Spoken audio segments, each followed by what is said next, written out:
For many war-torn countries, the arrival of the coronavirus has been slow.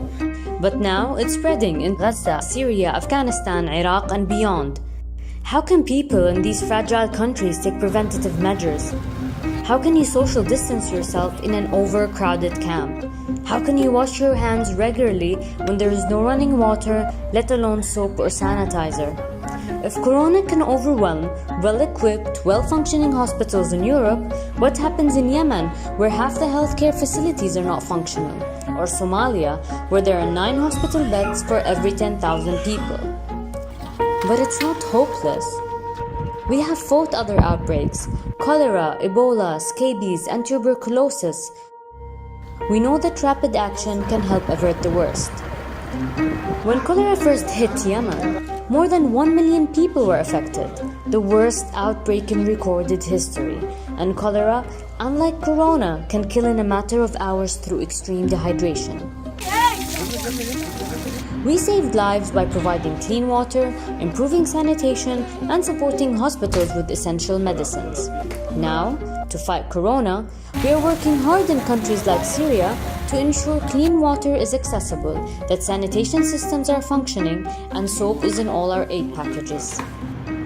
To fight Ebola, which at times had a death rate of 50%, prevention was essential. Congolese Red Cross teams went door to door telling families how Ebola spreads and worked with community elders and religious leaders to talk about the symptoms and the importance of early treatment. Myths were exposed, truths were told. Now, we're working with our Red Cross and Red Crescent volunteers across the world to share accurate information about how to limit the coronavirus. When doctors and nurses get sick, people stop trusting hospitals. During the Ebola crisis, many pregnant women risked home births. Maternal fertility surged. Today, to protect healthcare workers battling corona, we're providing face masks, aprons, and gloves.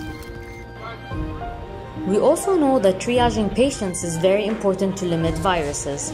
In the Democratic Republic of Congo and Somalia, we're helping hospitals to separate confirmed corona patients from suspected cases and put in place isolation facilities. We know from our work in prisons, screening is vital to control tuberculosis, a highly infectious, often deadly disease which can even be multi-drug resistant. We work with authorities to disinfect detention centers and medically screen new arrivals and identify and treat those infected with tuberculosis. And it is essential that hand-washing stations are available for all, guards and detainees.